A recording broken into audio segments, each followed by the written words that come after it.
Welcome to the Global Gratitude Summit. I'm Sharon Saraga Walters. And I'm Luann Saraga Walters. We are incredibly honored to be able to talk with our guest today. His authenticity and courage are tremendously inspiring. He has a talent for revealing essential truths common to each of us and integrating our values and our dreams into our lives. He's a lifestyle humorist and is both entertaining and informative as he talks about the human condition.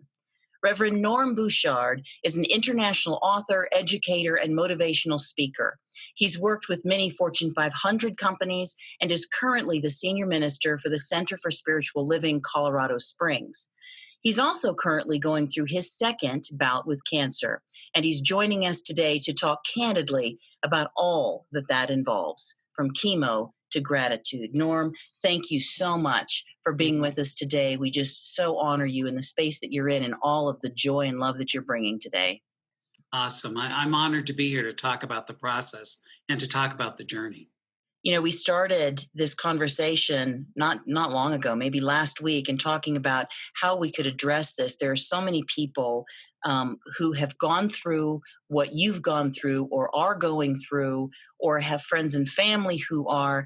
And I think that your perspective as a minister, as a human being, as somebody who's now dealing with this round two, are very, very valuable. So can you please start at the beginning of the journey and tell us when were you first diagnosed, your remission process, and how you came to find out that you had cancer again? Absolutely. It was in June of 2017, and I have been on a diet because I've struggled with my weight most of my life. And so this diet had been extremely successful, and I went to the doctors for a physical because I thought, he's going to be impressed. You know, I've lost weight. It's going to be great. So we went through the physical, and at the end of the physical, the results came, and I went back to the results. It came back that I was anemic. And so we started the whole process of looking at what does it mean? What do you mean that I'm anemic? So we could not figure out what was causing it. So at that point, he invited me to go get a colonoscopy, and I did. And it was that day that the colonoscopy guy came in and told me that I had stage 3 colon cancer. And it really sort of, in the beginning, I sort of just didn't deal with it. I was sort of shocked. I happened to be there with a friend of mine who was going to drive me home. And so after driving me home, when I got home to my husband, he and I were talking, and he was very upset. I was cool, calm, and collected. And it wasn't until later that it hit me what that all meant. So I went through surgery and got 17 inches of my colon removed. I had 36 lymph nodes that were removed, and then I went through the process of chemo. And then the chemo was extremely successful, and at the end, they told me I was in remission. A year later, I went back for my checkup, and as we did a body scan, I met with the doctor, the oncologist again, my great oncologist, Dr. Matei, and she informed me that the chemo was back and that there were 3 tumors on my lymph nodes. But the good news was that they were, again, stage 3. And so that's what I'm dealing with presently. Wow, that had to have been just incredibly shocking. It was. I wish I could tell you I was graceful the second time.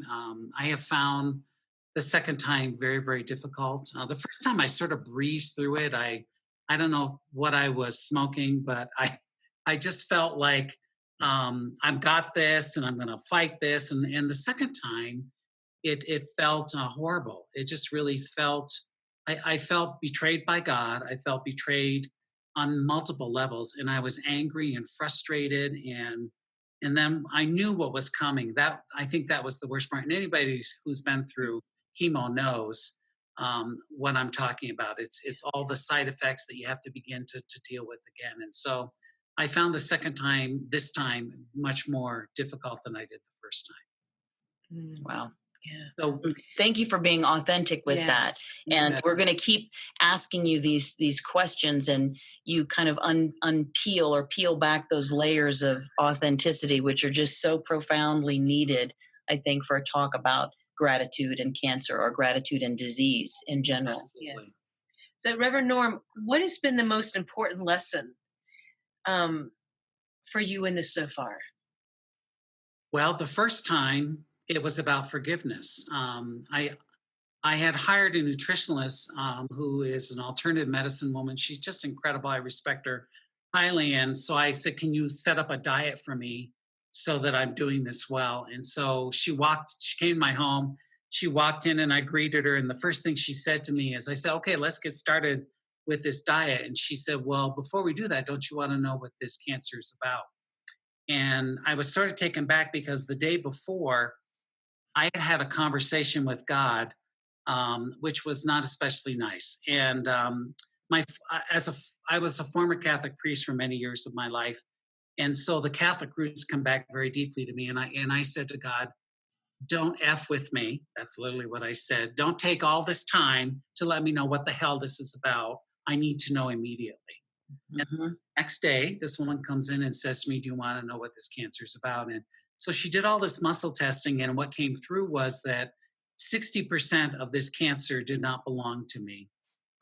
40% did. And it had to do a lot with my parents and all kinds of things. So I worked diligently the first time in forgiving everybody that had ever offended me. And she took me through a process where I meditated and asked God to please tell me all the people that hurt me. And I was shocked whose names had come through. And so I worked very diligently to forgive all of those folks. And so when the cancer came back the second time, I thought to myself, okay, I can't forgive another person unless I go out and slap the shit out of somebody because I have forgiven everybody I know. There isn't anybody that I haven't forgiven or any situation. And so I did not know the second time what the lesson was until I think about 3 weeks after chemo, I had this profound experience.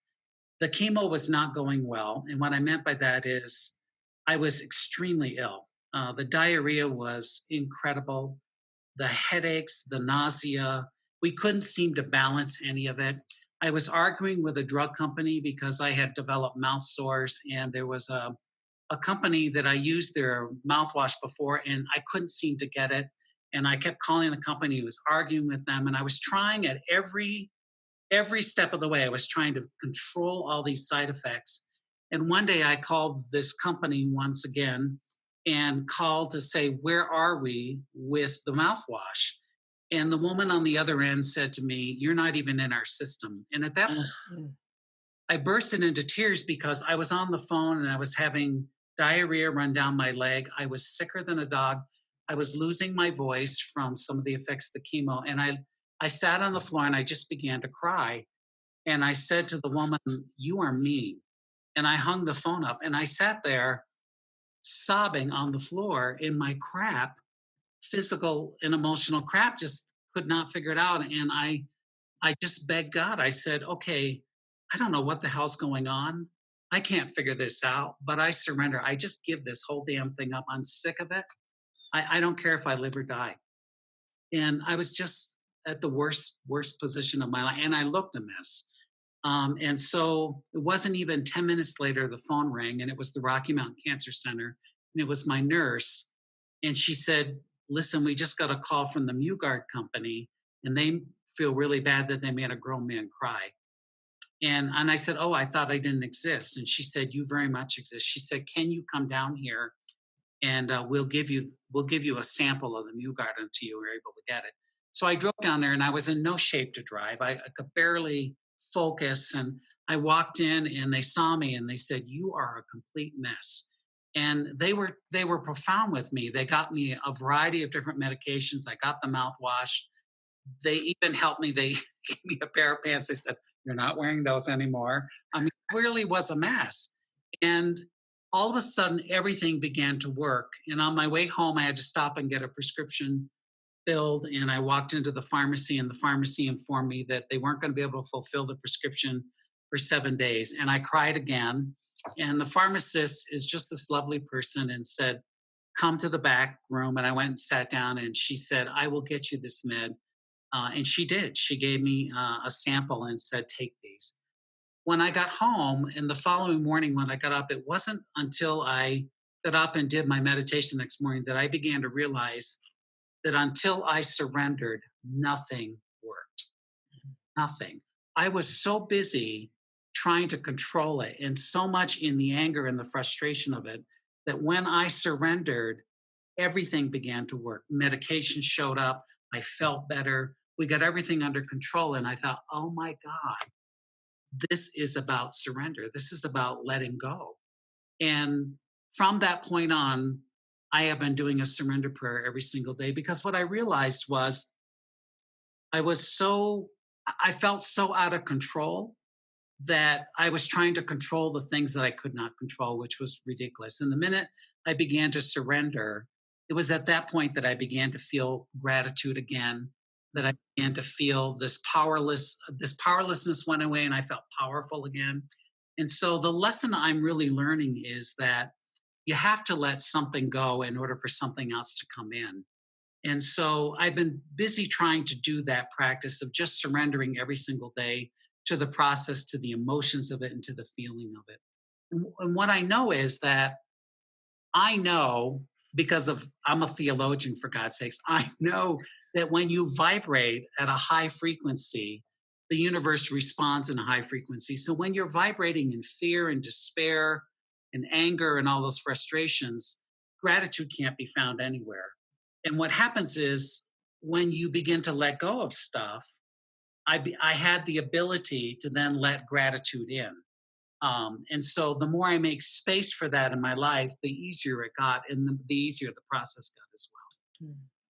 Wow, you make me think of a doctor, Dr. Taryn Forbes, who talks about gratitude and cancer and the effects that gratitude can have, physiological effects from scientific studies. But in order for those scientific studies to even have been able to have been done, people had to get to the point that you're talking about to experience the gratitude. And some of them used practices like watching comedies or spending time outside with their loved ones or doing something that put them in a different atmosphere. And I want to point out what you're talking about, so that people who are listening or watching can really hear this more, that there was a period after that second diagnosis, or when what do you say, the cancer is back, that you went through a fighting of it to say, this is not the way I want my life to work. This can't be. This has to happen. Now this has to happen. Now this has to happen. And none of that was going through. But here's what is also amazing is that, number one, as a theologian, as a former priest, as a science of mind minister, you're acknowledging and accepting that there was this very human, very normal period that you had to go through to experience this in order to be able to get to this other state. There is no spiritual bypass, and that's I think I was sort of high on the affirmations and doing what a religious scientist does, and what I discovered this time is that there's no escaping the despair, and there's no escaping the feelings. So to feel the feelings fully is where I had to go. I mean, I had to feel them, and there is no spiritual bypass. And oftentimes in the world of spirituality, we get this pie-eyed and pussy-tail sort of dynamic of like, well, if I just affirm this, it's going to go away. The only way it's going to go away is if you feel it first, you own it, and then you're able to release it. And I'm an extrovert. So for me, talking about it was incredibly important with people who were able to hear me. I had practitioners who called me up and wanted to pray with me and said, "You're perfect, whole, and complete." And I thought, I'm crapping my pants. And I'm a total mess. So don't tell me I'm perfect, whole, and complete. I want you to meet me where I am. And what I noticed is the only way gratitude came in is when you are grateful, fear disappears and healing appears. And so I had to go through that cycle. And I encourage people who are walking this journey with me, feel the feelings and have a group of people who you can do that with, who aren't going to change them into something positive, but they just sort of meet you where you are. And when you met where you are, then there's an opening for something else to come in. It's not vice versa at all. So I want to talk about my God Squad.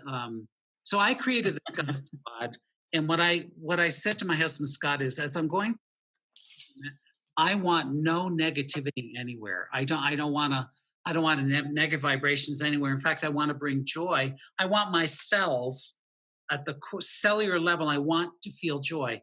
So Scott, my husband, was feeling totally out of control, and I could tell he didn't know what to do for me. And I said, "You coordinate the God Squad."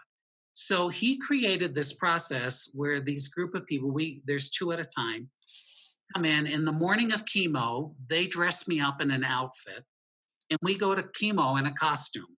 And we have done everything from hippies to being cool to dressing as elves to doing the whole dynamic. And what it caused for me was nothing but joy. And then the chemo room comes alive, and so people, they laugh and say things, and it's become this whole dynamic. So you have to surround yourself with a God Squad.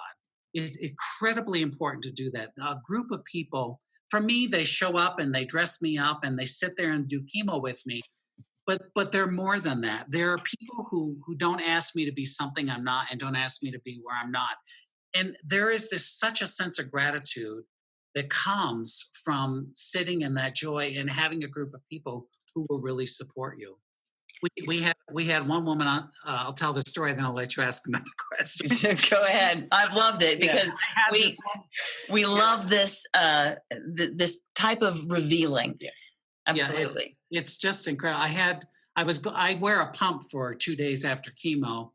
One of our chemos is the chemo I'm doing is called 5FU. So you can only imagine what I have nicknamed it. And so you wear this pump for 2 days with this god awful fanny pack, and it's huge. And so I go on Fridays, and they remove it after the chemo is done. So I went in, and I know all the nurses. One of the nurses says, "Hey, we're wondering, can you talk with this woman? She's got breast cancer, stage 4 breast cancer, and she's determined she's going to die, and there's just no reason for her to die." And we were telling her about the costumes and the things and the joy that you bring. We're wondering if you can talk with her. I said, "Sure, I'd be honored to." Well, I had no idea she was around the corner. And so I go around the corner and I have this conversation with this woman, and she said to me, "So why the costumes?" And so I explained about, I believe my cells are vibratory frequencies. And so if I vibrate at a low frequency, I believe the cancer grows. Where if I vibrate at a high frequency of joy, gratitude, laughter, I believe that the cancer doesn't grow well in that thing. So that's why I do it. And so she began to cry and said, "I have stage 4 breast cancer." And I said, I heard that. And I said, "So where do you want your cells to vibrate? Do you want to vibrate in fear and death and despair? Or do you want to live fully the life that you have and vibrate at a different frequency?" And she said, "I want to vibrate at a different frequency." So she said, can I align my chemos with yours?" Wow. Sure, I would love that. So the very next week I was doing my chemo, and she arrived, and I could not believe it because she had lost all of her hair, the type of chemo she's doing. She walked in with a fluorescent green wig, and it looked hideous, and it was hysterically fun. And so for the rest of my chemos, she wore a different colored wig, all the way from hot pink to hot yellow. Her whole energy began to change. I want to tell you that she is cancer free and living in remission, and now comes to my center. It was just a profound thing that began to happen, and lots of those stories have happened, which was unexpected to me. And I began to realize, oh my God, there's a greater purpose going on here than just simply me staring at my belly button. Wow. That's amazing. You mentioned something, and I love that powerful effect that story had, and that participatory element had in her life. But like you were just talking about, you can't have both. You can't be contracted and open. You can't be fearful and grateful. You can't be both at the same time. And like you were just talking about, sometimes we have to move through the one to get to that other one. There's also that element of storing or opening up to emotions, and that I'm just interested, Norm, what kind of effect or impact has storing or expressing? Because you're a minister, you're speaking this to your congregants in Colorado Springs. What has this effect had on your wholeness, and what do you feel about that? You either can express or store. And so I began to think about what is it I want to store in my body. And I thought, I don't want to store my anger. I don't want to store my frustrations. I don't want to store any of those pieces. And so in order for me not to store, I have to get it out of me. And so I have to release that piece. What I realized is my struggles revealed my strength. And so what happened was when I began to release the struggles, I began to feel stronger, not only just emotionally, but physically. So I look really good. I mean, I'm not being, what I'm telling you is that You do look good, Yes. and that's a good thing. yeah, I look good. I have good color and I have good energy. And I just went to my oncologist this morning. They do blood work, and tomorrow is another chemo. And she said, "You just look fabulous." And I look around that chemo room, and other people don't look fabulous. They don't have the energy. And I think to myself, I'm wondering what they're storing, and I wonder as they sit there, and a lot of them sit by themselves. And I don't know how I would ever do this by myself. The strength of others. And here's the key. I teach these principles every week about what you think becomes reality, that your thoughts become things. And so my congregation really has called me to get out of my stuff and get into my strength, because I can't live a dual life. I'm either going to believe this stuff or I'm not going to believe it. And so I think when I'm able to release the emotions, what happens is there's all this room for gratitude. And what I know is that a life of gratitude, when I live in gratitude, I live in a healing energy. I just feel different. I look different. I sense different. My whole life, like every morning I get up now, and I live in a beautiful part of Colorado, and we live on an acre of land with beautiful gardens. And every single day I go out there, and I am just so grateful that I'm here. Number one. Number two, that I just vibrate at this high frequency of gratitude, and I feel good. And so I have been vibrating there for over 4 or 5 weeks. I don't feel despair at all. In fact, the last scan they did on my body, my tumors have shrunk in half. And that's highly unusual for that amount of shrinkage in the short amount of time. And I totally believe and know it's because I'm vibrating in gratitude. I'm vibrating in this way, and my community is calling me to it, just saying, "I know you're behind this. I know you can do this." And so I step up to the plate, and I invite everyone to step up to the plate. To be able to have the courage to release the feelings, and when you're able to release it, there's a space, and the universe can actually get in. And that was the problem before I surrendered. There was no room for the universe. Mm-hmm.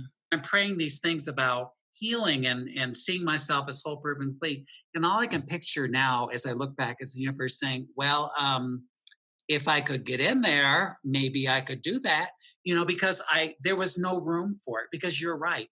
You cannot live in this place of fear and anxiety and live in gratitude the same. You have to choose one. So why not choose the one that causes you to heal? You're speaking exactly to the next line, that the next question that we wanted to talk to too. And it's, everybody has a different response. We've known several people who've been diagnosed with different types of cancers. Some have gone into remission, some have transitioned. But everybody's initial response or everybody's experience through it is a different experience. And so we wanted to have Sharon ask this question for somebody who may be listening, who's not in that same space. Go ahead, Sharon. So, Norm, how can someone who is angry get to gratitude? Express. Find someone that will listen to you, who will not judge you, and you can express. When you're able to express, because often what you want is a function of what you have to let go of. So you have to be able to let it go. And I did it in several ways. I did it verbally, but I also did it by writing. So I journaled my feelings. And here's how I did it. I journaled my feeling, and I wrote, "Dear God," I love from The Color Purple. There's a line in The Color Purple says, "God do get pissed off when you don't take time to notice the color purple and to feel the flowers." And so ever since then, I've been doing these Dear God things. So I wrote, "Dear God," and I wrote everything I was angry about. And then what I did on the opposite page is I wrote as if I were God answering it. Wow. Dance that I did in the most profound way. because God's answer was not at all what I expected. And there was a God of compassion and understanding and saying, well, you can sit there or you can be in joy. The other thing I want to address is we don't look at this, but death is the ultimate healing. And so healing is not just physical healing. And I had that conversation in my brain. I thought, well, if I'm meant to make my transition, what I know is that death is the ultimate healing. We come to this planet and we take on all kinds of energies, and we each one of us have a journey that we're supposed to be learning. And what I know is that the lessons I'm meant to learn, if I don't learn them, I repeat them. I've watched it over and again in my relationships. I've watched it in other things. So the healing process is the exact same thing. It is a learning journey. You have to learn to feel frustrated and angry enough and despair enough to be able to let it go. And that's a lesson that I had to learn. I had to learn it by surrendering and surrender to the feelings, feel the feelings, and then by God's sakes, go to the opposite. Do something that's going to move you out of it, because you don't feel good when you're in there. And what I know is we are meant to feel good all the time. We are meant to be in a place of joy. And when something doesn't work out, I always picture it's God saying, not there, go here. And so when you experience pain and fear and all those frustration, it's the universe's way of saying, don't go there. You don't belong there. You belong here. Mm-hmm. Wholeness and health. And that even if you are in the process, I have a friend of mine who made her transition last year. I met her through chemo, and she knew she was going to die, and we all knew she was going to die. And so I was one of the few people that said to her, so tell me what you think death is. And she said, I have no idea what death is. And I said, what if it's the ultimate healing? What if it relieves everything and you're back into your wholeness of divine spirit? What if it's that? And she said, I want that. I said, then tell God that's what you want. So that power of healing is simply amazing to me. That's a healing energy. And you can do it in journaling, talking to somebody, whatever it takes to get that crap out and to resonate at a place. Because if you can get it out, then there's room for gratitude. I think there's a tendency to want to tiptoe over what you just were talking about, though, with the acceptance that death may be the outcome. And we say transition, but there are a lot of people who are listening who are not science of mind. They are not Christian. They are, of a different culture, perhaps. So this is a global summit. And there's still a hesitance within this culture, this American culture, to speak to death. And yet across the world, there are many cultures that actually embrace it as a different phase of life. And I think that's something that I feel from you is a transition of how you've seen and accepted what that looks like within your being, what that stage of life looks like for you, and how you're able to then have compassion for others who are in that place. And I think I think everything that you're talking about with that idea of surrender to the diagnosis, surrender to the disease, surrender to the symptoms or to the chemo, the effects of it, the anger, the frustrations, the possibility of dying, all of that is that surrender, acceptance to move through this life, this part of life, to be able to find some sense of calm, to be able to find some sense of peace. What you're sharing is really profound, and I'm just really grateful that you're being so authentic and open in it. All I know is that when you surrender, gratitude comes to the surface. I began to notice small things, and that's what I invite people to do, is start small. So, like, I noticed this one bumblebee that was circling around this one flower, and it would not land, and I couldn't figure out why it would not land. And it was just circulating and circulating, and then all of a sudden it landed. And I thought to myself, that bumblebee was busy observing and capturing the whole piece before it drank it in. And I began to think of my own life. Norm, do you ever circle around and circle around to capture the fullness of the breath that you are breathing and that the life that you are having? And so I started small, and then I've gotten big. I'm a big component of sending thank you cards. So I send thank you cards to people out of the blue. I go out of my way to thank people in stores. I go out of my way to help people in Costco because they act like animals. It's like their car can't be filled enough, and they're bumping people. They're there. And so to just stop and understand you don't need to be filling your car. Why don't you look at another person's eyes and see the beauty of who they are? Yeah. So start small. Start small. And what I notice is it gets larger and larger and larger. But none of that happened until I surrendered, till I gave room for gratitude to come to the surface. A life of gratitude is one of healing energy, and it feels amazing. It just feels amazing to live in gratitude. I know what the contrast is, and contrast is really important because contrast invites you to move in a different direction.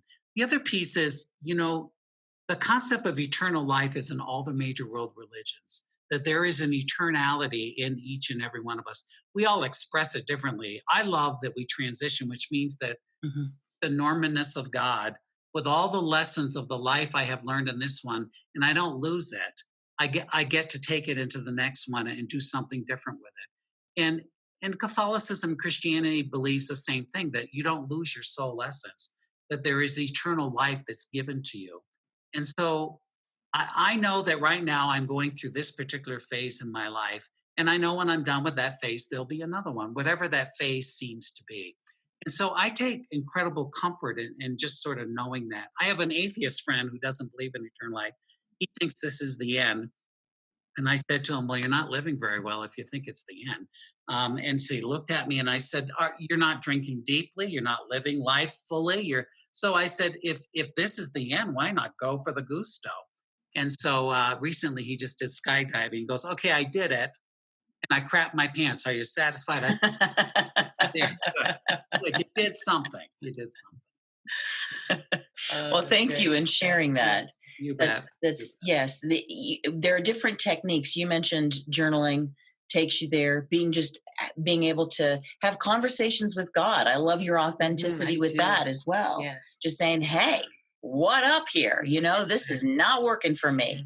Exactly. So that we have one more question for you, kind of around what we've been talking about. And it's interesting to hear because I know that this particular question can take different forms throughout our lives. So it'd be interesting to hear what it is right now. So, Norm, what does gratitude mean to you? What is your personal definition of gratitude? It means to stop, look, and listen. It's to stop, look, and listen. And to see the beauty in all of life. And that means in the beauty of life in those people who drive you nuts, realizing that they are a servant for you to help you learn your lesson. Gratitude in the simplest things of the sunset and the sunrise, but it's a feeling. But if you don't stop, look, and listen, you miss it. You're on this train, and we live in a society that is going so fast. And so speed to me is when you're living that sort of a fast pace, you can't find gratitude. But when you slow down and you begin to take in all the beauty of this life, it's beautiful. You can smell it, you can taste it, you can share it, you can do all kinds of things. But the 3 steps for me is stop, look, and listen. And if you stop, look, and listen, you feel grateful. You're like, oh my God, look at the beauty of that. 2 days ago, I was sitting in my garden area and I was meditating out in our garden, and I felt there was a presence there, and this big buck deer. I opened my eyes, and it was big, this huge deer and he looks at me, and he's drinking out of our water feature, and he's just looking at me, and I'm looking at him, and it was just this moment of like, wow, I am one with this thing. I am one with all of life, and there was just a sense of gratitude and belonging. And then the next minute, he starts walking over and he starts to eat some of our flowers. And I said, hey, it just got ugly, move on. And so the thing moved on. And there was gratitude in that too. There's gratitude in humor. There's gratitude in the craziness of life. And even after you go through a crazy experience, there's a sense of gratitude. You got through it, and either you can get through it in a harried, fast pace, or you can get through it stopping, listening, and noticing to the beauty of life. So that is for me. Stop, look, and look. I like that. Yeah. Well, thank you. Thank you for sharing where you are right now in this moment. with the world, and being able to I think really impact a lot of people who don't know. Maybe they've just heard a diagnosis. Maybe they've had a friend or a family member or seen one transition, and there's this struggle of, how do I accept this right now? How do I move through this? So I appreciate that. And I had one suggestion, if you haven't already done it, for your God Squad, for your costume dress up. Have you dressed up as a bumblebee? I have not. That would be a really good one. I think so. I love that story. I have no idea what's coming tomorrow morning. It'll be interesting. Awesome. Well, I love the idea of it. Yeah, that's wonderful. And thank you so much for being such an inspiration for so many, and to, share about surrendering, and all the things that you said will help so many people. So thank you so much. I'm also grateful for the two of you, that you would set up a platform like this for millions of people to be able to hear. I'm just so grateful. So thank you. Well, thank you. Thank you so much, Reverend Norm Bouchard. So, wow, if you're ever in Colorado Springs, make a point of going to the Center for Spiritual Living, Colorado Springs. And if not, you also have online services, right? We do. Our website is cslcs.org, and you can watch our service there every week. cslcs.org, and catch Reverend Norm. Yeah, well, that's fantastic. Thank you so much, Norm. You bet. My pleasure. And for those of you who are in tune and watching these incredible, we have a lot more in store for you. So we'll see you next time on the second annual Global Gratitude Summit.